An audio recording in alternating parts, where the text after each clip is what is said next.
Good morning, people. We are discussing about the geography section of the August Insta quiz को हम discuss कर रहे हैं यहाँ पे. And let discuss the first question. आज हम ज़्यादा डिस्कस नहीं कर पाएंगे इन द डिटेल बिकॉज मैं इसको सेकंड टाइम रिकॉर्ड कर रही हूँ वाइट पे. सो दैट इज़ बिकॉज कि मैंने इसको पहले जब रिकॉर्ड कर रही थी तो अचानक से फ़ोन बंद हो गया था एंड डेट्स वाई कि और वो जो वीडियो मैंने रिकॉर्ड की थी ऑटोमेटिकली हो गई and that is not saved in my phone. Anyway let discuss the first question today. First question related to the cotton. First question जो है कॉटन के बारे में है. कॉटन बताना है आपको क्या एक ड्रोट जहाँ पे सूखा नहीं पड़ता, मतलब ड्रोट रेजिस्टेंस क्रॉप है जो एरिड क्लाइमेट में भी उगाई जा सकती हैं. एंड सेकंड में food product are also derived from a cotton like edible oil and animal feed from the seed. Is it. Number third, India जो है ओनली कंट्री है जहाँ पे हर एक वेराइटी और species of the cultivated crop cotton उगाया जाता है. तब बताना कौन सा यहाँ पे सही है. सही की बात करें तो तीनों की तीनों स्टेटमेंट सही है. अगर मैं बात करूँ कॉटन की जो फेवरेबल कंडीशन है number first, number second, number third, number fourth. Number first temperature की बात करें तो इसके लिए 21 से लेकर 30 डिग्री सेल्सियस जो है अच्छा टेम्परेचर माना जाता है. एंड रेनफॉल की बात करें तो 75 से लेकर 125 सेंटीमीटर या फिर 100 सेंटीमीटर तक इसका जो रेनफॉल है वो अच्छा माना जाता है. लेकिन ये फ्रोस्ट फ्री 210 डेज होना चाहिए, मतलब फ्रोस्ट नहीं होना चाहिए. इसका मतलब ये है. और ये खरीफ क्रॉप है. क्या है? खरीफ क्रॉप. और इसमें जो है जो फ्रोस्ट होता है जो सर्दी नहीं होनी चाहिए. तो आप देख सकते हैं कौन कौन सा एरिया हो सकता है. दो बेल्ट ऐसी मानी जाती है, एक सदर्न वेस्टर्न पार्ट में, एक सदर्न पार्ट में. तो यहाँ पे उगाया जाता है. एंड वेस्टर्न पार्ट में कौन आता है? राजस्थान, गुजरात एंड हरियाणा, कहीं ना कहीं पंजाब भी, लेकिन ज़्यादा नहीं है. उन प्रोडक्टिविटी कम होती है. And Maharashtra and Tamil Nadu part. Anyway तो यहाँ पे तीनों की तीनों स्टेटमेंट सही है. Letter discuss. और हम जो है कॉटन में थर्ड लार्जेस्ट प्रोड्यूसर है, मतलब प्रोडक्शन एक्सपोर्ट करते हैं या फिर ये कह सकते हैं. तो फर्स्ट प्रोड्यूसर कौन है? वो चाइना है, देन यूएसए है and then number third is we India. And जो वैरायटी होती है कॉटन की वो 3-4 तरीके से, जैसे बोला हुआ है तो 4 स्पीसीज़ होते हैं. एक तो लॉन्ग स्टेपल जो है इसकी जो मतलब क्या कहते हैं डक्टिलिटी जो मेटल में होते हैं ना, वही प्रॉपर्टी इसकी बुलवॉर्म की होती है. तो वो जो है 24 से लेके 26 तक mm तक पहुंच सकते हैं. मतलब एक बुल मतलब कह सकते हैं कि एक फ्लावर जो कॉटन का होता है वो इतना फैल सकता है लॉन्ग स्टेपल में. एंड फिर यही जो लेंथ है वो डिक्रीज़ होती रहती है. लेकिन हम जो है यूके या फिर कह सकते हैं यूरोपियन यूनियन को एज अ होल हम जो लो वेराइटी है वो इसको सेंड करते हैं ताकि, और वो जो है उनकी जो लॉन्ग स्टेपल वहाँ की क्वालिटी है उसके साथ मिक्स करके अपने कपड़े बनाते हैं. ठीक है. लेकिन हम अपनी कंट्री में हाफ ऑफ द स्टेपल जो लॉन्ग स्टेपल क्रॉप है मैं दिखाना चाहती थी उसको, लेकिन कोई मतलब बनता नहीं है. Anyway let discuss the next question. Okay, next question से पहले जो इनसाइट ने इन्फो दे रखी है वो देख ले रहे हैं. कॉटन जो है one of the important fibre and cash crop है. Indian plays important material in the industrial and agriculture economy of the country. Number second, cotton जो है drought resistant ideal for arid climate है. ये जो है 12.1% world arable land को use करते हैं, लेकिन 27% द टेक्सटाइल की नीड को ये कंप्लीट करते हैं. ये कपड़े तो सबको ही चाहिए. और कहीं ना कहीं हमारे जो बेसिक ड्रेस होते हैं that is made up of cotton itself. For example अगर मैं बात करूँ तो जैसे शर्ट हो गया, टी शर्ट हो गया, जहाँ पे हम पसीने का काम करते हैं तो वहाँ पे कॉटन जो है ज़्यादा फेवरेबल माना जाता है. And at the same point of time जहाँ पे डॉक्टर वगैरह भी जो है कॉटन का ही यूज़ ज़्यादा करते हैं क्योंकि वो सोख लेते हैं मटेरियल को. एंड नंबर थर्ड जो यूज़ करते हैं डेट इज़ द शेफ़ वगैरह, जो हमारी इंडस्ट्री जो हॉस्पिटलिटी इंडस्ट्री है उसमें ज़्यादा यूज़ होता है. Anyway in addition to its fiber in textile and apparel, food products are also derived from the cotton like edible oil and the animal feed from the seed. India जो है only country in the world where all the 4 cultivated crop on the commercial lines is growing. Next question is about the equator से कौन कौन सी country पास होती है. तो बताना Indonesia, Maldives, Somalia, Brazil, Kenya, Ecuador. तो बताना कौन सा यहाँ पे सही है. सही की बात करते हैं सारे के सारे यहाँ पे सही है. 1 2 3 4 5 6 ही सही है. एंड अगर मैं दिखाना चाहूँ आपको बट मेरा मन नहीं है क्योंकि मैं ऑलरेडी इनको दिखा चुकी हूँ. I think I am repeating the whole thing. Anyway तो यहाँ पे दे रखा है, कोई बात नहीं, मैं नहीं दिखाऊंगी तो इन्होंने खुद ही दे रखा है. तो नंबर फर्स्ट है इक्वाडोर का यहाँ पे एक गोलपागो आइलैंड भी है और वो फिलहाल न्यूज़ में भी था बिकॉज ऑफ चाइना. वहाँ पे डार्विन ने कहा था कि वो अपने आप में एक कॉन्टिनेंट है, अपने आप में एक वर्ल्ड है क्योंकि वहाँ की स्पीसीज़ बहुत ज़्यादा डाइवर्स है और थोड़े अलग भी हैं जिस तरीके से हमारा ऑस्ट्रेलिया पर. एनीवे कोलंबिया यहाँ पे हो गया, then Ecuador, Colombia. And number 3 यहाँ से अगर हम बात करें जिस टाइम ब्राज़ील है. एंड अफ्रीका की मैं बात करें तो Gabon, sao Tome Principe and then Republic of Congo, then Uganda, Democratic Republic of Congo, Uganda, Somalia, Kenya, Maldives भी जो है इक्वेटर से पास होता है. देन इंडोनेशिया एंड किरबती ऐसे माना जाता है कि वो डूब रहा है. Topic of cancer next question है. टॉपिक ऑफ कैंसर से कौन सी लाइन में गुजरती है. तो इंडिया से तो गुजरती है लेकिन पाकिस्तान से नहीं गुजरती है. तो इंडिया से गुजरती है तो बांग्लादेश भी है, चाइना भी है. म्यांमार चाइना का जो खुद का जो मेनलैंड चाइना है उससे भी और ताइवान से भी होकर गुजरती है, जो वो चाइनीक टेपी कहते हैं। और बात करें चाइना की, चाइना में जो 3 हिस्सों में इनका जो है एडमिनिस्ट्रेटिव रीजन बटा हुआ है। एक तो सिंपल स्टेट है, आई थिंक 20 से अबव स्टेट है, एंड 5 ऑटोनमस रीजन है, 5 ऑटोनमस रीजन है, और एक 2 स्पेशल एडमिनिस्ट्रेटिव रीजन है। स्पेशल एडमिनिस्ट्रेटिव की बात करें तो नहीं 2 ऑटोनमस हैं, 5 स्पेशल एडमिनिस्ट्रेटिव रीजन है, जिसमें जिंगजियांग प्रोविंस बहुत ज़्यादा मुख्यतः है, एंड जुजांग प्रोविंस जो तिब्बत से बिल्कुल लगता ही है। फॉर एग्जाम्पल अगर मैं चाइना की बात करूँ तो चाइना का एक बार मैप दोबारा देखते हैं, रुक जाओ। ये जो है जो 2 ऑटोनमस रीजन इसका बात कर ले रहे हैं, तो एक हांगकांग है, नंबर 2 इज़ मकाओ। हांगकांग की जो फेमस नदी है वो पर्ल के नाम से जाना जाता है, एंड इस ऑल्सो पर्ल इंडिया में जो मैंने कल पढ़ाया था वो कौन था, हैदराबाद, याद रखना है, उसको निज़ाम की सिटी भी कहा जाता है। और वहाँ की जो फेमस डायनेस्टी है कुतुब शाहिद डायनेस्टी, जो 13th सेंचुरी में राज करती थी, एंड आफ्टर ब्रिटिशर जब, या फिर आप ब्रिटिशर ही कह सकते हैं, या फिर आफ्टर मुग़ल, जो लेटर मुग़ल पीरियड के टाइम पीरियड में उन्होंने स्टार्ट किया था डेट शहादत खान के द्वारा, तो वो भी वहीं पे ही है, कुलिच खान, एनीवे उसको मैं हम ज़्यादा हिस्ट्री में नहीं, और लेकिन वो अजाई कुछ अजाग डिस्ट्रिक्ट थे, I forgot the dynasty of that period, वो 1948 तक रही थी, ये भी याद रखना। लेकिन मैं दिखाना चाहती हूँ, तो पाकिस्तान नहीं है तो जहाँ पे सेकंड है उसको काट दीजिए, सेकंड है तो काट दीजिए, तो ए यहाँ पे सही आ जाएगा। तो आप देख सकते हैं पहले prime meridian tropic of Cancer passes through the this, तो पहला है Algeria, Niger, Libya, Egypt, Saudi Arabia, UAE, Oman, India, Bangladesh, Myanmar, China, Taiwan, Mexico, Bahamas and Western Sahara, Mauritius and Mauritania and Mali. अब गिनती कीजिए, 3 4 5 6 7 8 9 10 11 12 13 14 15 I think 17 या 18 country है जो इससे जो टॉपिक ऑफ कैंसर है पास होता है, और ये शायद हाईएस्ट हो। Anyway, let's discuss the next question.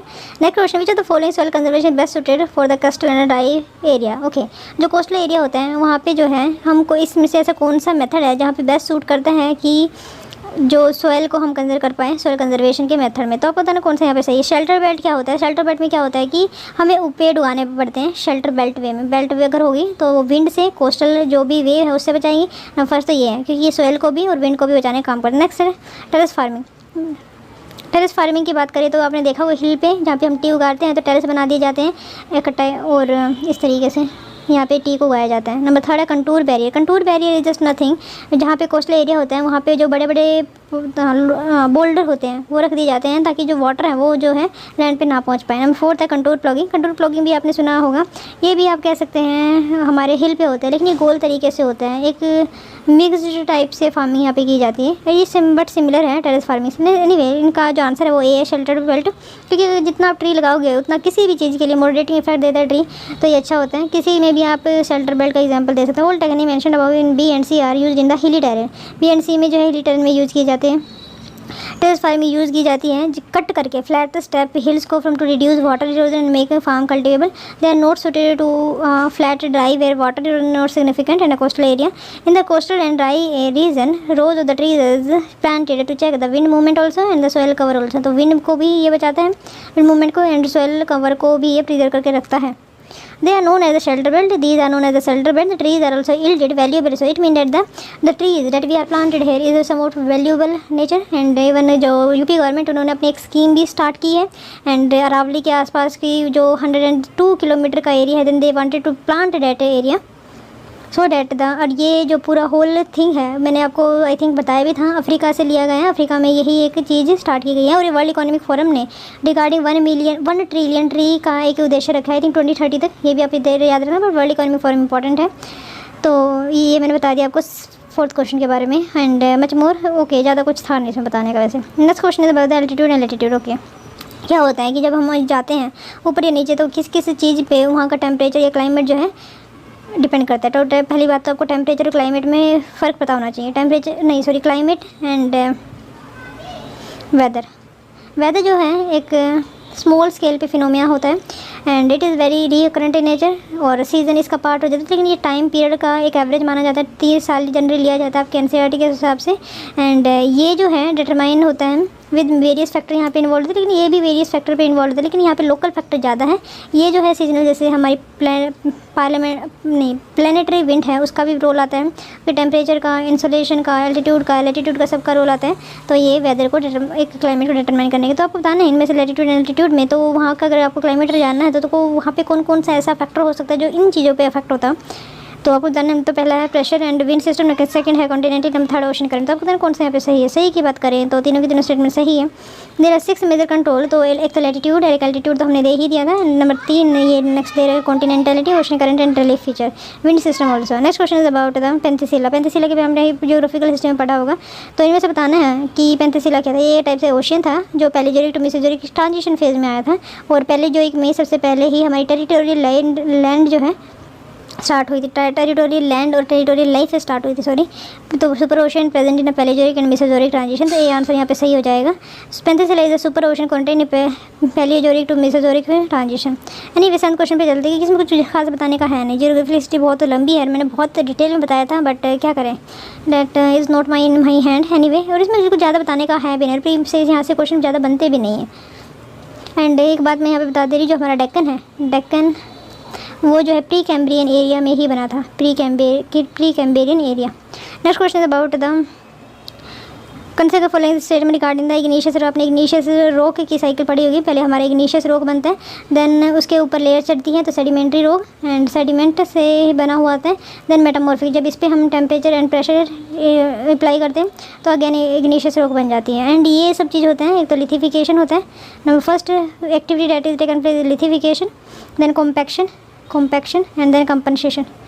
इसमें आई थिंक ये लिथिफिकेशन है, देन ये कंपैक्शन है, देन ये कॉम्पनसेशन है। एनीवे, तो आप देख सकते हैं the soil develop on crystalline igneous rock in low. अच्छा, ये जो है आपको जो स्टोरी बेस्ड क्वेश्चन है, आपको बताना है कि ये जो है क्रिस्टलाइन इग्निशियस रॉक है, मतलब इग्निशियस रॉक है। पहली बात तो जनी पुअर इन नाइट्रोजन, तो पुअर है नाइट्रोजन में, फॉस्फोरस में एंड ह्यूमस में। अगर फॉस्फोरस में है तो यहाँ पे कोई कोस्टल वाटर नहीं रहा होगा और ज़्यादा रिवर नहीं होगी। It mean that the dry area somewhat they are fertile when fine grained, मतलब अगर इसके छोटे छोटे पार्टिकल, तो कह सकते हैं कि थोड़ा बहुत तो इसमें फर्टिलिटी होती है, लेकिन अगर ज़्यादा फाइन ग्रेन मटेरियल नहीं है, बोल्डर और कंकर पाए जाते हैं, तो यहाँ पे फर्टिलिटी डिक्रीज़ हो जाती है। तो पता कौन सा यहाँ पे सही है। सही की बात करें तो यहाँ पे रेड सॉइल, इसका जो एक्सप्लेनेशन दे रखे हैं, रेड एंड येलो सॉइल सही है। ये रेड सॉइल जो है ड्राई एरिया में बनती है, and yellow soil some but in the wet area में बनती है। Anyway, let us see. Red soil develop a crystalline igneous rock in area of low rainfall in the eastern and the southern part of the Deccan Plateau along with the pediment zone। pediment zone क्या होता है, जहाँ पे आपके जो glacier वगैरह होते हैं, तो उसका जो लेफ्ट और पोर्शन बच जाता है वो पेडिमेंट जोन है।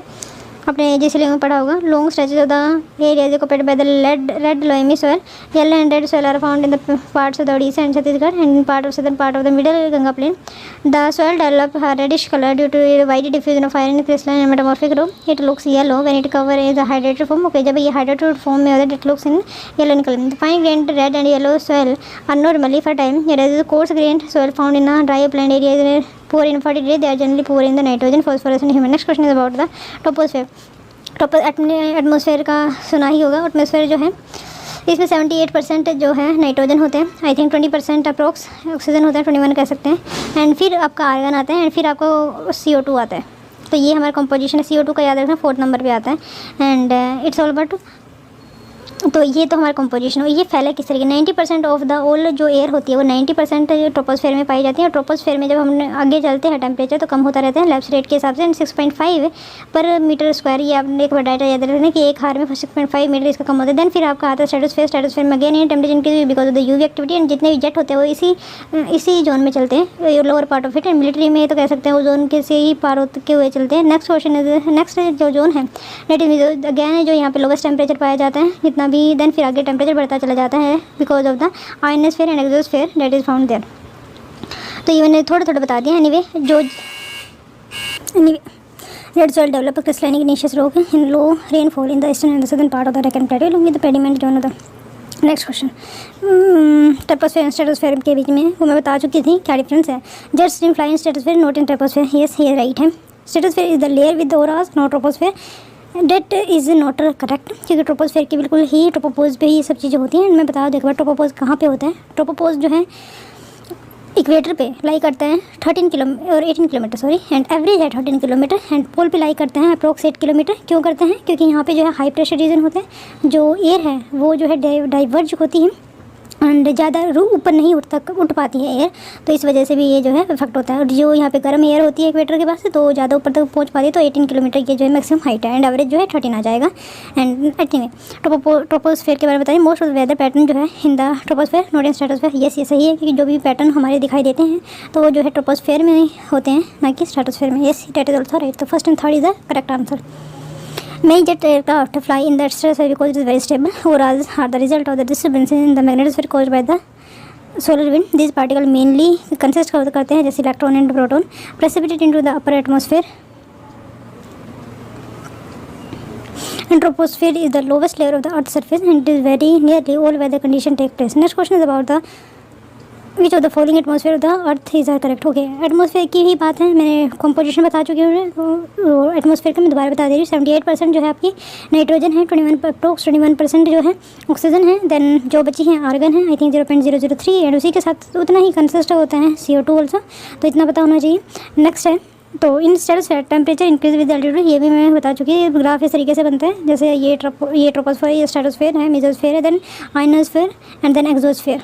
ठीक है, तो जब हम अपने धरती से चलते हैं तो जो टेम्परेचर है वो डिक्रीज़ होता है लेफ्ट रेट के हिसाब से। इन्वर्जन भी होते हैं, लेकिन वो एक्सेप्शनल केसेस है, लेकिन फिर इंक्रीज़ होता है टेम्परेचर। ये जो है स्ट्रेटोस्फेयर में, देन मेसोस्फेयर में बहुत नीचे चला जाता है, even less than the troposphere. तो ये इस तरीके से। और यहाँ पे ज़्यादा क्या होता है, क्योंकि रेडिएशन जो स्मॉल लेंथ यहाँ पे हमारी धरती पर रीच करती है, स्मॉल वेव लेंथ की वो जो है ऑब्जर्व कर लेती है, एंड हाई वेव लेंथ में ये जो है डेसिपेट करती है। तो यहाँ पे टेम्परेचर वो ज़्यादा होता है, इंफ्रारेड में कह सकते हैं। एनीवे, तो ये होता है इंफ्रारेड, यहाँ पे बहुत ज़्यादा पाई जाती है। तो ये इस तरीके से कंपोजिशन होते हैं। तो अब देखते हैं, इसी के हिसाब से हम देखते हुए इस क्वेश्चन का आंसर करें। इस status temperature increase with altitude, is it, क्या इंक्रीज हो रहा है? तो आई थिंक ये सही होना चाहिए।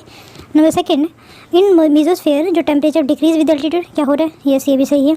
The lowest temperature of the atmosphere recorded in the upper part of the mesosphere, क्या जो है यहाँ पे लोवेस्ट टेम्परेचर पाया जाता है अपर पार्ट में या लोअर पार्ट में या फिर मिडल में, तब बताना कौन सा यहाँ पे सही है। अच्छा, एक हो रहा है ट्रोपोपोज जो है, आइजोथर्म जो उनका होता है, आइजोथर्म मतलब कि यहाँ पे जो टेम्परेचर है वो सेम पाया जाता है अप्रोक्स, जब भी तो आइजोथर्म ट्रोपोपोज होगा, पोज हो जाना मतलब कि कॉन्स्टेंट है ना। क्यों होगा कॉन्स्टेंट? कुछ चीज़ कॉमन होगी, तो यहाँ पे क्या था, टेम्परेचर को कॉमन रहता है। यस, ये सही है। तो यहाँ पे चारों स्टेटमेंट सही है। जो अपर पार्ट है मेसोस्फेयर का वो जो है ज़्यादा की ज़्यादा ठंडा रहता है, तो डी यहाँ पे आंसर हो जाएगा। तो मैंने ग्राफ के साथ, अच्छा इन्होंने भी दे रखा है क्या, ट्रोपोस्फेयर, देन ये ट्रोपोपोज है, एंड देन हाइट भी देख सकते हैं आप यहाँ तक 20 से कह सकते हैं 18 कह लो, एंड देन फिर ये आगे बढ़ता है, एंड देन फिर ये बिल्कुल ही चला जाता है। तो ये मेसोस्फेयर का रीजन है, एंड यहाँ पे बिल्कुल लोवेस्ट होता है। तो यहीं पे फिर थोड़ा सा मेसोपोज आता है, मेसोपोज के ज़्यादा फिर ये आगे बढ़ना स्टार्ट हो जाता है, और यहाँ पे तो बहुत ज़्यादा जंप है थर्मोस्फेयर में, राइट। तो anyway, the top layer of the mesosphere called the mesopause is the coldest part of the earth atmosphere. Temperature in the upper mesosphere fall as low as -101 degrees Celsius, varying according to the latitude and the region. An isotherm layer is defined as a vertical column of air having a constant temperature with light यहाँ पे रहता है। Next question पे चलते हैं, that is the standard time meridian of Indian passes through which of the following Asian country? Okay, जो standard time meridian है जो आपका लंदन में एग्जिस्ट करता है ना, इंडिया का। अच्छा, the standard time meridian of India, अच्छा इंडिया का है, तो पहले हम इसकी बात करते हैं।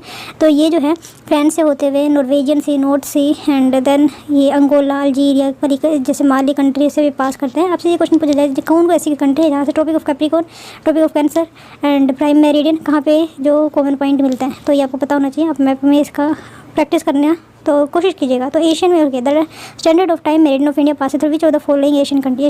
ये जो है विजन के टेस्ट में भी सेम क्वेश्चन था। जो श्रीलंका है, श्रीलंका का इंडिया का जो टाइम पीरियड है वो सेम ही है, टाइम जोन, तो देखना है आपको। तो ये यहाँ पे सही है, first and second, China and Nepal. I don't know. अच्छा, the standard time of meridian of India pass through which of the following Asian country? India and China, not sure. इस क्वेश्चन को आई थिंक मुझे answer नहीं करना, तो first and second है China Nepal, तो reason देख ले रहे। मेरे लिए भी ये बहुत ज़्यादा सरप्राइजिंगली क्वेश्चन है, या फिर वो ये होगा कि वो डू नॉट पास होगा, तो मैंने थोड़ा गलत पढ़ लिया होगा। तो टाइम मेरिडियन हम इंडिया की बात करें तो चाइना से और नेपाल से पास होता है। नंबर 4 कंट्री कौन सी थी?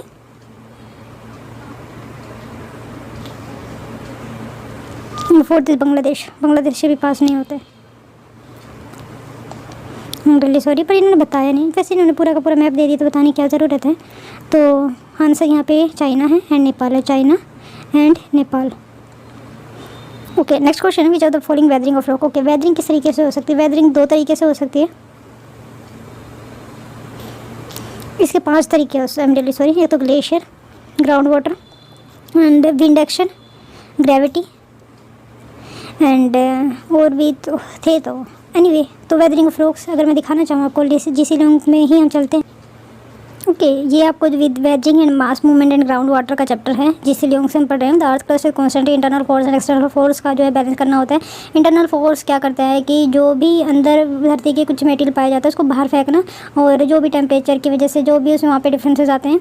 एंड एक्सटर्नल फोर्स का जो मेन एम होता है कि वो जितना भी अनइवननेस क्रिएट किया गया है इंटरनल फोर्सेज की वजह से, उसको जो है एक्सटर्नल फोर्सेज उसको जो है कम करने की कोशिश करते हैं, मतलब प्लेन करने की या फिर इक्विलिब्रियम लाने की कोशिश करते हैं। तो that is the work of the external forces and इसकी पूरी की पूरी लेवलिंग अप करना, इसको पूरी प्रोसेस को डेनोटेशन बोलते हैं। एंड ये weathering, erosion, transportation and dispositive position से होता है, बिकॉज क्योंकि कोई भी चीज़ क्रिएट हुआ है तो वो जो है वेस्ट नहीं जाएगी। अगर हमारी धरती पे कोई चीज़ अंदर से निकल गई है तो वो धरती में ही चली जाए, एक रीज़न, या फिर जो धरती में वो अलग अलग जगह वितरित हो जाए तो उसी चीज़ को डिपोजिशन बोलते हैं। Erosion, deposition always come into the supplementary की तरह वो आते हैं एक दूसरे के साथ। ऑल 4 के phase of the denudation process are taking place simultaneously in different part of the world at different rates, much depending on the nature of the relief, the nature of the rocks, the local climate interference by man. The chapter describe the working of the weather condition। तो weathering की बात की है तो weathering condition, chemical weathering the basic process by which denudation proceed. तो decomposition यहाँ पे बहुत ज़्यादा आम है। एंड देन है आपका सोल्यूशन, सोल्यूशन जो है डिजोल्व, यहाँ पे कैल्शियम कार्बोनेट बहुत ज़्यादा पाए जाते हैं तो इसकी वजह से कई बार डिजोल्व हो जाते हैं। देन फिर आपका आता है ऑक्सीडेशन की, तो ये केमिकल वेदरिंग का एग्जाम्पल है। डिकम्पोजिशन बाय ऑर्गेनिक मटेरियल, इसमें जो है जो लीचेंस एंड मोसेस जो है इंपॉर्टेंट रोल प्ले करते हैं। Then physical and chemical weathering की बात करें तो यहाँ पे रिपीटेड टेम्परेचर चेंज होता रहता है। एंड सेकंड रीज़न जो है इस तरीके से टोपोग्राफी बनती है, वाटर कलेक्ट एंड 10% का हमेशा रिपीटेड जब ऐसा होता रहता है तो बहुत ज़्यादा जो पेरेंट रॉक है वो फाइन पार्टिकल में कन्वर्ट हो जाती है, that make the rock. Then biotic factor, weathering जो है ये आपका बायोटिक फैक्टर से जो लीड होती है, that is always be the case of the mining road construct. Okay, you can see mass movement अब ज़्यादा ज़रूरी नहीं, लेकिन सॉइल क्रीप आपको पता होना चाहिए। सॉइल क्रीप होता है ग्रेजुअल बट मोर और less continuous movement of soil hill slope, मतलब ग्रेजुअल या फिर बहुत कम लेस वे में, लेस कंटिन्यूस वे में movement of soil down the slope, तो यही होता है। तो you can see the here the map, not so important, वैसे ये सब चीज़ें इंपॉर्टेंट है, I am really sorry, important है यार। एंड देन है सॉइल फ्लो, सॉइल फ्लो होता है जब पानी मिल जाता है उस ग्रेन पार्टिकल में, तो जिसकी वजह से वो पूरा का पूरा जो मास है वहाँ से डिस्प्लेस होना होता है, तो ये है। देन लैंडस्लाइड, स्लम्पिंग और स्लाइडिंग होते हैं, इसमें जो है एक मास टुकड़ा जो कट जाता है due to instability, lubricating factor कोई और भी हो सकता है, एक्सटर्नल हो सकता है। एंड देन ग्राउंड वाटर, यहाँ पे इंपॉर्टेंट रोल प्ले करते हैं, बस हम इतनी ज़्यादा डिटेल में नहीं। वेदरिंग में हमने पढ़ा कि किस तरीके से फिजिकल वेदरिंग होती है, किस तरीके से केमिकल वेदरिंग होती है, जिसमें हमने oxidation, reduction and solution and hydrolysis यहाँ पे पढ़ा। देन बायोटिक फैक्टर में पढ़ा, बायोटिक फैक्टर की जब कोई भी जैसे पहाड़ है वहाँ पे पेड़ उग जाएंगे तो रूट नीचे तक जाएगी तो वो जो है वहाँ का रॉक पार्टिकल को तोड़ देगा, and then these particle came into down the hill slope. तो ये हमारा बायोटिक में लीचेंस एंड मोसेस यहाँ पे अच्छे एग्जाम्पल हैं। फिजिकल में हमने देख ही चुके हैं, तो वो जो है जिस तरीके से बारिश होती रहती है, तो कभी बारिश कभी ठंडा कभी गर्मी, उस तरीके से जब भी कोई चीज़ चेंज होती है किसी वेदर में, तो ये फिजिकल वेदरिंग का एग्जांपल है। बस आपको इतना ही पता होना चाहिए, एग्जांपल पता हो, और 3 हेड में अगर आपको इस तरीके से स्ट्रक्चर वे में आंसर दे पाए तो वो कोई नहीं रोक सकता। एनीवे, तो जब हम इसके मेंस के क्वेश्चन को डिस्कस करेंगे तो लेट्स सी कि 4 अक्टूबर को एक बार ये एग्जाम हो जाए, देन वी सी कि हम किस तरीके से इसको आगे लेकर चल सकते हैं in the mains pattern also. मैं पूरी कोशिश करूँगी वहाँ पर कि आपको बिल्कुल पैटर्न में बताया जाए, स्ट्रक्चर में बताया जाए, कि आपको कुछ भी चीज़ रटना ना पड़े, स्ट्रक्चर चाहिए हमेशा, फिर वो स्ट्रक्चर आपकी हमेशा याद आए जब भी आप पढ़ें। एंड एग्जाम्पल तो फिर आपको ये कलेक्ट करने में ज़्यादा टाइम नहीं लगेगा अगर आपका बेसिक क्लियर है तो। एनीवे, तो वेदरिंग ऑफ रॉक्स की बात की जा रही है, तो following led to the speed up, कौन सी ऐसे फैक्टर है जो स्पीड अप करेंगे वेदरिंग ऑफ रॉक्स को? सीपेज ऑफ वाटर, अगर वाटर का सीपेज होता है क्या वो वेदरिंग को इंक्रीज करेंगे वेदरिंग की प्रोसेस को। नंबर 2 है air pollution, is it the main factor of causing the weathering of rocks much faster. Next is the frost action, क्या फ्रोस्ट एक्शन होगा? नंबर 4 है then thermal stress. Frost action की अगर मैं बात करूँ, फ्रोस्ट एक्शन कास्ट और फ्लोरस भी बनाते हैं। एंड आपने बोल्डर देखे होंगे कहीं पे भी, जैसे आप क्रेवा जो सोयल विजिट करते हो कहाँ पे, जम्मू कश्मीर में, जहाँ पे सेफ्रन उगाया जाता है, तो वहाँ पे जो है फ्रोस्ट एक्शन की वजह से वो बने होते हैं। या फिर terminal type of U shape एडली आप ग्लेशियर से सुनते होंगे। Anyway next time thermal stress है, तो थर्मल स्ट्रेस तो आपको पता है कौन सा यहाँ पे सही है, तो डी के चारों सही है। देख ले रहे हैं इन्होंने क्या एक्सप्लेनेशन दिए। What shape in the crack and services, तो ये जो फिजिकल वेदरिंग का हो जाएगा। Drop low enough water will freeze when water freezes the ice then work as a seep wedge. तो वेदरिंग इन नेचुरल प्रोसेस की बात कर ले रहे हैं। For example certain kinds of air pollution increases the rate of weathering. Burning coal natural gas and petroleum release chemical such as nitrogen oxide and sulphur oxide into the atmosphere. Acid in rapidly weathers करते हैं, जैसे limestone वगैरह वहाँ पे बनता है, marble वगैरह बनता है, तो वहाँ पे भी जो है इंक्रीमेंट हो जाता है उससे पूरी स्पीड अप का। Then thermal stress again physical weathering का example we already see that. In which of the following region you may likely to be extreme variability in weather pattern. Weather के बारे में मैंने बता दी, बहुत कम टाइम पीरियड के लिए 1 साल 2 साल 3 साल तक भी हो सकता है वो वेदर पैटर्न रहता है। ये डे टू डे फिनोमिना को रिप्रेजेंट करने में हेल्प करता है एंड सीजन में भी इसको डिवाइड किया जा सकता है वेदर को। एंड ये जो है आपको डेली क्या आप खाना पसंद करते क्यों करते हैं, ये आपके वेदर के ऊपर डिपेंड करते हैं। वेदर जो है किसी की सीज़न का, आप क्या क्रॉप खाने वाले हैं, आपके खुद के इंडिविजुअल का बिहेवियर शो करता है। लेकिन वेदर जो है एक पूरी होल कम्युनिटी का, पूरे होल रीजन का जो बताता है। लेकिन वेदर जो है हर रोज़ चेंज होता रहता है, लेकिन ये जो है पूरे टाइम बहुत कम चेंज होता है। इवन हम आपने सुना होगा कि average temperature of the sun is average temperature of the earth is increasing, that's why there is the global warming हो किसकी वजह से रही है, climate change is synonyms to the global warming. That is वैसे डिफरेंट थिंग है, लेकिन फिर भी हम क्लाइमेट बोलते हैं ना कि वेदर बोलते हैं। तो वेदर जो है रिकरेंट फिनोमिना है, जल्दी होता रहता है। तो इसके रिगार्डिंग कुछ स्टेटमेंट हैं, उसको देख ले रहे हैं। अच्छा, which of the following find extreme variability in a weather condition. तो यहाँ पे पहला है ट्रॉपिकल रेन फॉरेस्ट, सेकेंड है interior of a large continent. अच्छा, सबसे ज़्यादा वेरिएबिलिटी कहाँ पे है, मतलब अगर दिन का टेम्परेचर देख रहे हैं, दिन का वेदर देख रहे हैं, तो that is much more different of the weather of the रात। अगर आप किसी एक सीज़न का देख रहे हैं तो दूसरे सीज़न से बहुत ज़्यादा वेरिएबल करते हैं, तो वो कहाँ पे हुआ, तो ये interior of the because of the continentality होती क्यों है, क्योंकि वहाँ पे कोई मॉडरेटिंग इफेक्ट नहीं होता है। And why it is not any moderating effect, because it just live because of the insolation कितनी है उसके ऊपर ही डिपेंड करता है। एनीवे भी यहाँ पे सही हो जाएगा। Due to the absence of the moderation effect of sea on climate, extreme weather are found in the interior of the large climate. The effect is called continentality which implies being surrounded by only headland, leading to a reduced moderation effect of the seas. Coastal region will see the land and sea breeze moderating climate. Then similar can be said for a plains within or near large water bodies. Tropical region do not see much variation in temperature and precipitation. ठीक है, let us discuss the next question, let us black soil. Black soil का आज मैंने आपको जब पहला question पढ़ाया था कॉटन के बारे में बताया था। कॉटन जो है ब्लैक सॉइल पे बहुत ज़्यादा अच्छी तरीके से उग पाती है, उसको हम रगूर के नाम से भी जानते हैं। ये कब बना था, जब हमारा डेक्कन ट्रैप बन रहा था, तो वहाँ पे जो भी मिनरल है वहाँ पे उसी के टाइम पे ही बने थे। That is the process of the 550 million year को, तो ये पता होना चाहिए। और ब्लैक सॉइल की खासियत बताएं तो फॉस्फोरस इसमें बहुत ज़्यादा है because of the nearness to the water bodies. And nitrogen बहुत कम होता है, एंड पोटेशियम भी आई थिंक पोटेशियम भी कम होता है, लेकिन ज़्यादा कम नहीं है, लेकिन बहुत कम होता है नाइट्रोजन। ह्यूमस एक्टिविटी बहुत कम होती है, एंड इसमें एरेशन की प्रॉपर्टी होती है, खुद को जो है एरेट कर पाते हैं। एंड क्रैक्स भी इसमें देखे जाते हैं जब ये जो है बहुत ज़्यादा सूखा होता है। तो लेकिन ये क्या हाईली पोरस है, इज इट आई ऑलरेडी बता चुके हैं हम। ये जो फाउंड होती है मालवा प्लेट में, ये मालवा प्लेट्यू में, डेक्कन में भी पाई जाती है Malwa plateau, even Rajasthan plateau में भी कह सकते हैं। Number third, it is rich in potash but poor in calcium carbonate, is it. Number fourth है इन द, तो ये सारे के सारे स्टेटमेंट सही है। तो आपको बताना कौन सा यहाँ पे सही, तो फर्स्ट एंड सेकंड सही है। ये मालवा प्लेट्यू, क्योंकि मैंने पोटैश नहीं फॉस्फोरस बताया था। देख लेंगे ब्लैक सॉइल है जो रगूर सॉइल भी कहा जाता है इसको। Black soil is ideal for the growing cotton and is known as the black cotton soil also. The black soil are made up of the extremely fine clay and वहाँ पे clayey material होते हैं। They are well known for their capacity to hold up moisture, that is important characteristic of that soil.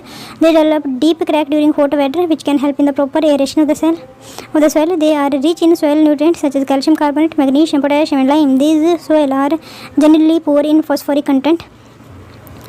they are rich in soil nutrients such as calcium carbonate में rich होते हैं, magnesium में, potash में, अच्छा potash में rich होते हैं। अच्छा, जहाँ पे भी जो सूखा मिलेगा आपको तो वहाँ पे ये पोटैश बहुत ज़्यादा होता है। रियली सॉरी, आई थिंक मुझे सॉरी बोलना पड़ेगा। This soil are generally poor in phosphoric content, मुझे लगा फॉस्फोरिक ज़्यादा होता है। अगर मैं दिखाऊँ आपको black soil, okay you can see the black soil cover most of the Deccan plateau which include the part of the Maharashtra, Madhya Pradesh, Gujarat, Andhra Pradesh and the some of the Tamil Nadu in the upper reaches of the Godavari and the Krishna and the north में अगर हम बात करते हैं तो western part of the Deccan plateau the black soil is very deep, they soil are also known as the regur or the black soil, well black cotton soil or we can say the black soil are generally clearly deep and the impermeable होते हैं, this well and become sticky wet and shrink and self ploughing जिसको कहा था because the characteristic of the slow absorption and the loss of motion, the black soil retain the moisture for a very long, that is the characteristic of the black soil which help them to grow, the rain fed ones में भी जो है ये help करती हैं। Chemically the black soil are rich in lime, iron, magnesium, aluminium, they also contain the potash also but they lack in phosphorus, nitrogen, organic matter में ये lack करते हैं। दे कलर ऑफ द जो soil range from the deep black to the grey, तो I am really sorry for that, इसमें nitrogen and phosphorus बहुत कम पाया जाता है। Anyway it is believe to the climatic condition along with the parent rock material are in the important factor. अच्छा black soil बनेगी तो जो इसका पेरेंट रॉक मटेरियल है वो ज़्यादा इंपॉर्टेंट रोल प्ले करता है, the important factor of the formation of the black soil. This type of soil is typically of the Deccan trap में पाई जाती है, basaltic region that is spread over the north west Deccan plateau and is made up of the lava flow, they cover the plateau of the Maharashtra, Saurashtra, Malwa, Madhya Pradesh and Chhattisgarh and extend in the south east direction from the Godavari and the Krishna valley. Next question is about the East China Sea. East China Sea के बारे में इनमें से आपको बताना है कौन सी ऐसी एशिया की बिग ह्यूमंगस रिवर है जो ईस्ट चाइना सी में जाकर गिरते हैं। ईस्ट चाइना सी को अगर मैं दिखाना चाहूँ आपको तो जस्ट अ मिनट, क्योंकि ये आपकी ईस्ट चाइना सी होगी, देखो ये ईस्ट चाइना सी है and here lie the Yellow Sea, here lie the Sea of Japan and here lie the darker portion जो है आपका South China Sea, here lie the East China Sea, here lie the Yellow Sea and here lie the Sea of Japan, important है की बार के लिए, Sea of फर्स्टकोटो and here lie the Philippine Sea, here lie the Sulu Sea and here lie the सलीबेस, hair lie the करम and that is the पूरा Pacific ocean में। ये पूरा का पूरा, एक मिनट, ये पूरा का पूरा जो पार्ट है पैसिफिक ओशन का, ये पूरा इंडियन ओशन यहाँ पे स्टार्ट अंडमान सी से लेके एंड अगर मैं बात करूँ तो यहाँ तक रेड सी तक कह सकते हैं, वैसे हम यहाँ तक मानते हैं। तो ये वाला एशियन, तो ये वाली सी भी मोजाम्बिक चैनल, बट यहाँ का कोई पर्टिकुलर सी नहीं है। एनीवे कोई बात नहीं।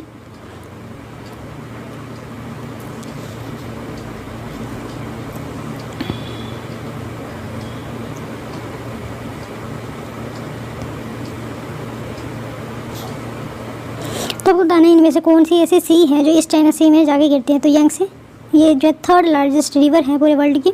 मेकोंग गंगा आपने सुना होगा, मेकोंग गंगा का ऑपरेशन हमारा एग्रीमेंट चला हुआ है 5 कंट्री के साथ विद इंडिया। 5 कंट्री से जो मेकोंग है वो पास होती है। मेकोंग गंगा की अगर मैं बात करूँ तो म्यांमार, थाईलैंड, लाओस, वियतनाम से पास होती है एंड साउथ चाइना सी में जाके गिरती है। टूमन आई डोंट नो, इरावड्डी जो है साउथ चाइना सी में जाके मिलते से, तो हमसे देख ले रहे हैं विदाउट इंडिया। तो यहाँ पे यांगसे वो बता चुकी थी, इरावड्डी जो म्यांमार में जाते हुए, तो you can see the here यांगसे।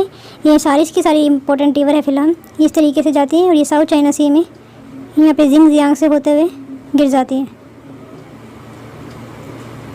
And here lies the इरावड्डी इस तरीके से पूरा का पूरा कह सकते हैं यहाँ पे आके गिरती है साउथ चाइना सी। और ये इंपॉर्टेंट है, मेकोंग कहाँ से है, कौन सी कंट्री से आती है, तो ये सीधा म्यांमार से आती है और कोई कंट्री में नहीं जाती है। नेक्स्ट क्वेश्चन पे चलते हैं। Estuaries, okay that is regarding estuaries and delta के बारे में अपन पढ़ा होगा। एस्चुरीज में जो है बहुत ज़्यादा रिफ्ट से वाटर चलते हैं, जो यहाँ पे कंटेंट होता है डेल्टा एक जो सिल्ट और सॉल्यूशन पाए जाते हैं वो बहुत कम होते हैं। तो सिल्ट एंड सॉल्यूशन, सिल्ट यहाँ पे बहुत कम होते हैं लेकिन डेल्टा में बहुत ज़्यादा होते हैं। फर्टाइल सॉइल यहाँ पे लेकर नहीं चलती है, जनरली स्मॉल रिवर पाई जाती है। एंड इंडिया की बात करें तो स्पेसिफिकली ये हमारे वेस्ट कोस्ट पे जाके गिरती हैं। वेस्ट कोस्ट पे ही मोस्ट ऑफ द डेजर्ट पाए जाते हैं, डेट लाइज 15 टू लेके 30 डिग्री सेल्सियस तक, राइट। और एस्चुरी देखते हैं, estuary are more favourable than deltas of the silting of the large port. If क्या जो है एस्चुरीज बहुत इंपॉर्टेंट रोल प्ले करते हैं लार्ज पोर्ट को बनाने में रेदर देन डेल्टा। तब होता है ना कौन सा सही है, क्या ये सही है। Number second, limestone vegetation tropical region is luxuriant because of the heavy rainfall all year around. Number third, जो क्या लाइमस्टोन वेजिटेशन जो है ट्रॉपिकल रीजन की लग्जूरियंट है because of heavy rainfall in the year around. Number third is ria coast, Florida coast, estuarine coast and Dalmatian coast are example of the coast line of the emergence. Is it, तो मतलब कौन सा यहाँ पे सही है, तो यहाँ पे सिर्फ ए सही है, ए फर्स्ट एंड सेकंड। एस्चुरीज जो more favourable delta in the large port बनाने में, क्योंकि हमारे बहुत मोस्ट ऑफ द पोर्ट जो है हमारे यहाँ पे ही पाए जाते हैं वेस्टर्न कोस्ट पे, जहाँ पे एस्चुरीज बनती है। कोस्ट लाइन ऑफ इमरजेंसी की अगर मैं बात करूँ तो मैं बहुत अच्छा एक पिक्चर दिखाना चाहूँगी। Okay, see the map of India, Run of Kutch. You can see here the main thing that I wanted to show you the Konkan coast, that is the coast of submergence and here the coast of emergence. ये वाला emergence है and ये वाला भी emergency है। यही मैं अब दिखाना चाह रही थी आपको। यहाँ पे वेमाबंड लेक, पुलिकट लेक है, Chilika lake, you can see the important thing here but that is. और ये याद रखना, गल्फ ऑफ खंबात को ही गल्फ ऑफ कैम्बे को बोला जाता है। कच के साथ इसको कोस्ट पे कंफ्यूज नहीं होना चाहिए। तो coast of emergence, coast of submergence I already show you. There are formed either by the upliftment of the land or the lofting of the sea level. Okay, coast of emergence किस तरीके, मतलब अगर किसी चीज़ को emerge होना है, ऊपर बढ़ना है, तो किस तरीके से बढ़ा जा सकता है, या तो फिर अपलिफ्टमेंट हो जाए लैंड का, या फिर सी जो है लोअर हो जाए, मतलब जो सी लेवल है वो कम हो जाए, तो आपको ज़्यादा लैंड बढ़ी हुई दिखेगी। तो that is the coast line of the submergence. For example यहाँ पे इंपॉर्टेंट है bars, spit, lagoon, salt marshes, beaches, sea cliff and orchid. इससे क्वेश्चन पूछा जाता है। Please make it show it, you should have it in, keep it in mind. The east coast of India, especially its southern eastern Tamil Nadu coast, appear to be the coast of emergence.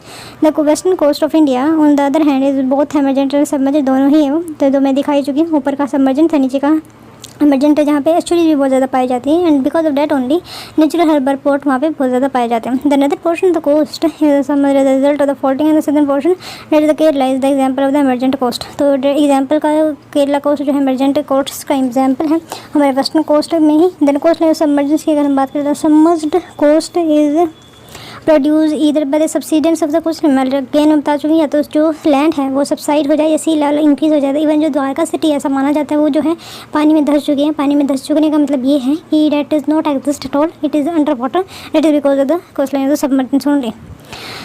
Okay, submerged coast is produced either by the subsidence of the land or by the rise in the sea level. So for example, Dia, Fjord, Delamontane and the drought lowland are typical example of this feature. Next question is about the limestone vegetation is tropical region is luxuriant because of the heavy rainfall all over the year around. तो ये इसका luxuriant feature है, not so important ना, इसके कोई यहाँ पे relevance भी है।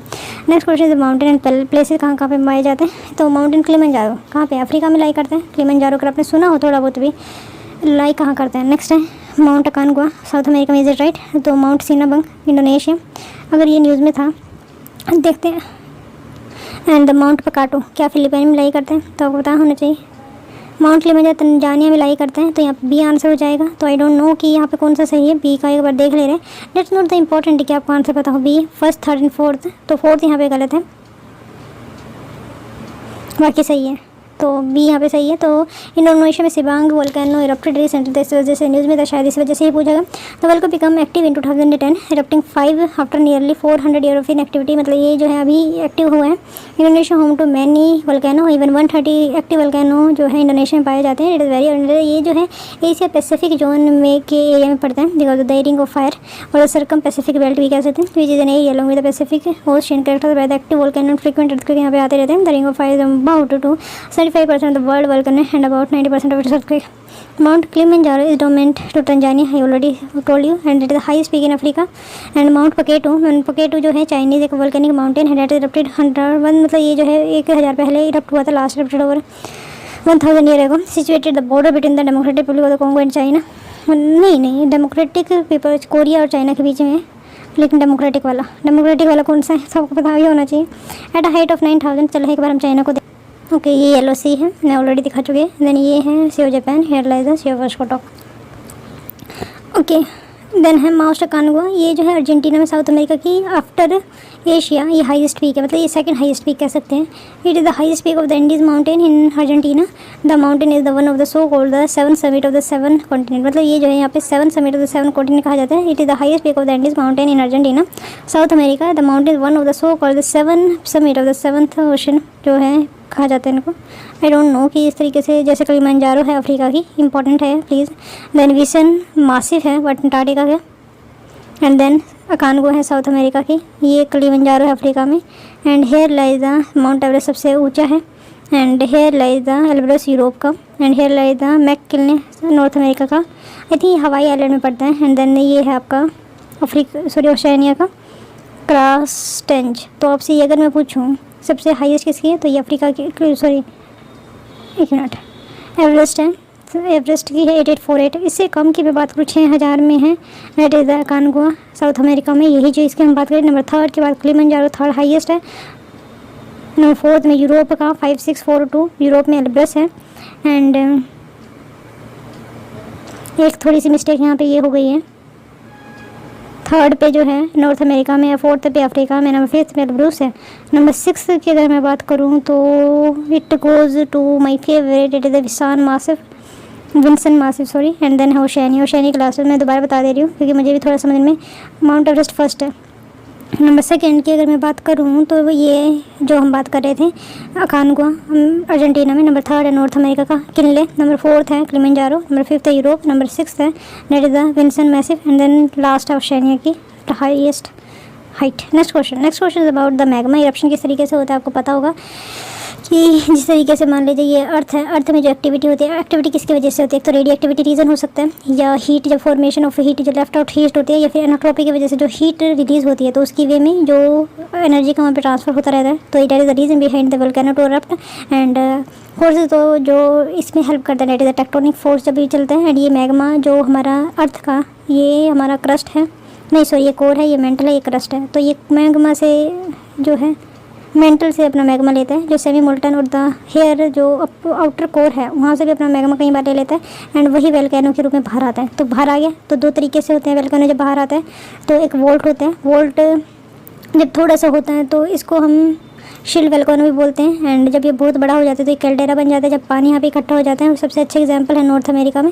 And apart from all these factor जो यहाँ पे मैं बताना चाह रही थी, इसमें अंदर में कई सारे चीज़ें बनती है, डाइक्स और सील्स आपने सुना होगा जो यहाँ पे हॉरिजॉन्टल वो पाई जाती हैं, मैग्मा यहाँ पे पाई जाती है, बेलोलिथिक एंड यहाँ पे लेपोलिथिक। इस तरीके से लेपोलिथिक एंटी ये है आपका एंटीक्लाइन, ये है सिंक्लाइन। ओके, ये तो हो गया आपका। बाहर की मैं बात करूँ तो क्या क्या फीचर होते हैं तो डेट इज़ मुझे याद नहीं है। एनीवे इतना इन्फॉर्मेशन बहुत है, लेकिन अब देखते हैं अगर अच्छा अब बता दे रहे हैं कि जो वोल्केनो बनते हैं वो किस तरीके से बनते हैं। तो जो वर्टिकल वोल्केनो जो बहुत ज़्यादा फेमस होते हैं तो वो एसिडिक नेचर के होते हैं, बहुत ज़्यादा स्पीड में इसका मैग्मा बाहर आता है, एक्सप्लोजन होता है बहुत बड़ा। एंड इससे अपोजिट आप दूसरा बेसाल्टिक होता है जिसमें ब्रॉड बेस्ड वोल्केनो बनते हैं। एंड बस इसमें यही दो फ़र्क है। आगे तो आप इसका मैग्मा इसकी डेंसिटी का पता लगा सकते हैं, एसिडिक एंड बेसिक, और बस इतना ही, ठीक है। अगर कुछ और बाद में याद आता है will also told you. Volcanic eruption take place when magma formed when the earth mantle melts rises to the surface. Is it? मैं आपको बता चुकी तो सही होना चाहिए। The explosivity of the volcano depend on the composition of the magma. क्या magma के मटेरियल पे डिपेंड करता है? यस, हीट पे भी, और किस टाइप का वो मटेरियल है उसमें उस पर भी डिपेंड करता है, एसिडिक है बेसिक है, तो ये भी है। When the magma is running and thin, अगर जो मैग्मा है वो बहुत ज़्यादा फास्ट बाहर आ रहा है, थिन है बहुत पतला, it lead to the violent explosion. Yes बिल्कुल। तो मेरे हिसाब से फर्स्ट एंड सेकंड सही है, थर्ड गलत है। When the magma is running and thin, तो नहीं, ये आई एम रियली सॉरी, ये गलत हो जाएगा। क्यों मुझे भी नहीं पता है। तो देखते हैं। Volcano can be active, dormant और एक्सटिंक्ट है। तो वोल्केनो कितने टाइप के हो सकते हैं? एक्टिव भी हो सकते हैं। तो मैं यहाँ पे लिख सकती हूँ volcano can be active, dormant and extinct, ठीक है। जब भी मैं अगर दोबारा बताया तो वोल्केनो एक्टिव भी हो सकते हैं, dormant and extinct. And eruption take place when magma thick. Eruption तब होता है जब मैग्मा थिक होते हैं एंड सब्सटेंस है उसमें पाया जाता है। Formed when the earth melt, mantle जो है हमारी अर्थ का वो मेल्ट होता है, rise to the surface because magma is lighter than the solid rock. क्योंकि मैग्मा बाहर क्यों आता है? क्योंकि लाइटर होता है than the solid rock, that's why it is come outside the earth part. It is able to rise through the vents and fissure on the surface of the earth after it erupted is called the lava. और जो ये पानी या फिर जो gas या फिर जो मटेरियल बाहर निकलता है, it is known as the lava. Not all volcanic eruption are explosive. तो हर एक जो भी volcanic eruption वो explosive नहीं होते थे, it depend upon the composition of the magma. When the magma is running and thin gases can be easily escape it. तो so I'm really sorry, अगर running and thin ही है तो gases formation ज़्यादा होगा तो वो easily erupt हो जा सकता है, escape it, और बाहर भी निकल सकता है, which case the magma will flow out toward the surface. On the other hand, the magma is thick and dense. Gases cannot escape it, which build up pressure inside until the gases escape in a violent explosion. The most common cause of the death from volcano is suffocation, making people with respiratory conditions such as asthma and other chronic lung disease especially susceptible. Volcanic eruption can result in additional threat to health such as flood, mudslide, and power outages, drinking and contamination. ये सारी problem वहाँ पे हो सकती है। लावा flows however, बहुत बार ऐसा होता है कि वो बहुत ज़्यादा पीपल को भी affected, depend upon the topography, लेकिन ऐसा माना जाता है रेयरली पीपल वहाँ पे जानते हुए होते हैं कि किस टाइप की टोपोग्राफी है तो वहाँ पे रहना कम पसंद करते हैं, कि रिसोर्स ज़्यादा नहीं होते हैं, since they slowly going through time to escape. Next question is about the waterfall, जगफॉल।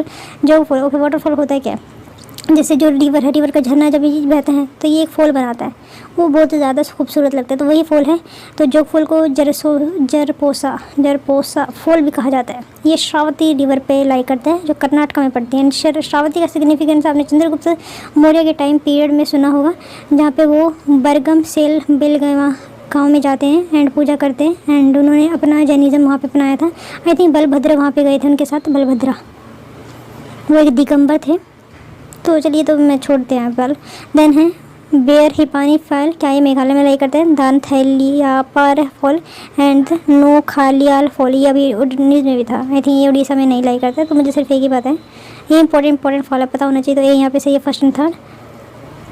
तो फर्स्ट एंड थर्ड तमिलनाडु में है, थलिया यार फॉल एंड योग फॉल कर्नाटक में। ये ठीक है। एनीवे, तो पहले हम इंपॉर्टेंट फॉल देखते हैं, मुझे नहीं समझ में आता है किस तरीके से हैं। Then Kunchikal fall, that is the Shimoga district of the Karnataka itself. Then है Barehipani fall, that the Mayurbhanj district of the Odisha.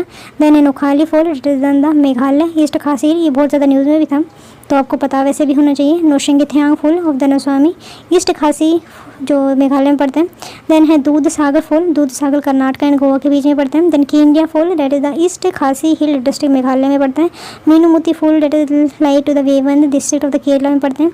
Then Thalaiyar Tamil Nadu, I already told you. Dindigul district, Dindigul को लोग का भी इसको जो है जीआई टैग मिला है, जीआई टैग जो है मिनिस्ट्री ऑफ कॉमर्स दे दिए, ministry of commerce and internal trade. Then Barkana falls, Barkana falls Shimoga district of the Karnataka, we already talk it about. Jog falls Sharavathi Shimoga district of the Karnataka itself. तो बरकाना, जोग फॉल एंड कुंची फॉल जो है आप कर्नाटक में लाई कर रहे हैं। एंड तमिलनाडु में थैयार फॉल, और तो कोई फॉल नहीं है तमिलनाडु में। एंड केरला की बात करें तो ये सिर्फ एक ही फॉल है, मैनोमोटी फॉल। एंड मेघालय में 3-4 हैं, तो तीनों पता होने चाहिए। तो किनरम फॉल, देन है आपका नोशिंगतांग फॉल, एंड देन है Nohkalikai fall, and Bareh fall जो है आपको उड़ीसा में लाई करते हैं। एंड दूध सागर फॉल आपका कर्नाटक एंड गोवा के बीच में लाई कर रहा है। ठीक है, तो लेट अस सी। अब दोबारा क्वेश्चन को पढ़ते हैं। We know the answer. Jog fall Karnataka, ये Shimoga district of the Karnataka. Barehipani fall, is it in Meghalaya? No, Meghalaya में नहीं है, बट उड़ीसा में है।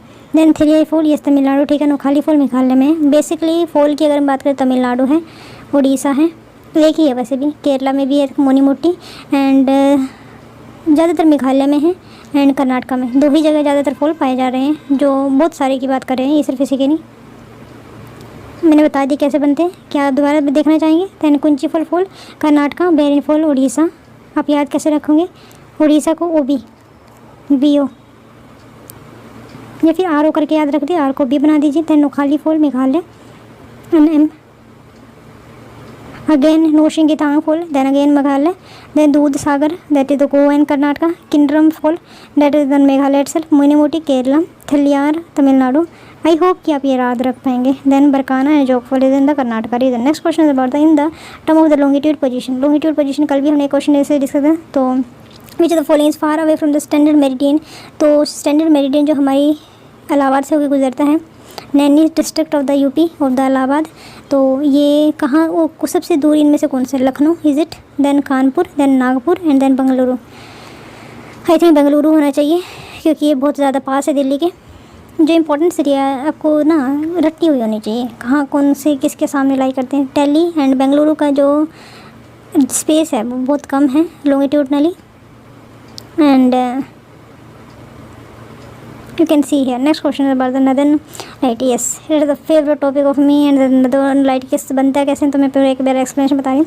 जो ये सन है, सन के वैसे 6 पार्ट माने जाते हैं। तो ये जो लास्ट वाला पार्ट है इसका पार्ट नहीं है, लेकिन यस इसका फॉर्मेशन है, that is the corona. Corona से जो है मैग्नेटिक फील्ड निकलती है, एंड हमारी अर्थ का भी अपना एक मैग्नेटिक फील्ड है, जो फिलहाल नॉर्थ पोल है, इसका कनाडा में लाई कर रहे हैं। तो जब यहाँ पे इसके पोल पे ये इंटरेक्ट करते हैं तो एक ओरा बनता है, एक डाइवर्जन की वजह से वो ओरा बनता है। वो मैग्नेट जो हमारे मैग्नेटोस्फीयर है, जो अर्थ का मैग्नेट, वो अट्रैक्ट होते हैं, तो एक टाइप से एक सीन बनता है, तो उसी को हम ओरा बोलते हैं। And it lies not in the northern but सदन में भी लाई करते हैं, बट यहाँ पे बहुत ज़्यादा मैग्निफिशेंट लाइट बनती है। वाइट भी so because of the location, number first. Number second because of the found in which area it is found, तो ये भी फ़र्क पड़ता है। Anyway let's discuss the same thing. Question देखते हैं। तो मैंने बता दिया रीज़न क्या है, क्यों बनता है। एंड तो aurora can be glowing light at the high altitude, is it. मैंने पोल्स बताया था, ये हाई एल्टीट्यूड है या नहीं। लैटिट्यूड की बात करिए, लैटिट्यूड ये होता है, is it. Aurora can be normally observe in stratosphere, क्या ये स्ट्रेटोस्फीयर में बनता है? I think no. Change in the atmosphere temperature causes aurora, क्या चेंज जब एटमॉस्फेरिक टेम्परेचर में होता है वो ओरा के रीज़न बनता है? मैम ने आपको बताया है, तो आई थिंक बी यहाँ पे आंसर होना चाहिए। तो यहाँ पे ये सही है। Aurora can be only observe in stratosphere, नहीं, ट्रोपोस्फेयर के अपर पार्ट है या फिर lower part of the stratosphere और the upper part of the troposphere, तो वहाँ पे ये भी बनता है। Oh, magnetosphere, I am really sorry, not the stratosphere, magnetosphere only. Okay, and aurora sometime refer to as the polar light, northern light के नाम से भी इनको जाना जाता है। ओरा बोरेलिस के नाम है, सदर्न में ओरा ऑस्ट्रेलिस के नाम से जाना जाएगा। नेचुरल लाइट डिस्प्ले होती है अर्थ स्काई में predominate seen in the high altitude region around the arctic and Antarctica. Aurora जो है प्रोड्यूस होता है the magnetic space sufficiently disturbed by the wind, solar wind, it usually in the upper atmosphere, exosphere में ये होता है due to the earth magnetic. I am really sorry, ये मुझे एटमॉस्फेयर में जाने के बाद। Next question is about, 5 question हो जाएगा, तो ये हम कल करते हैं।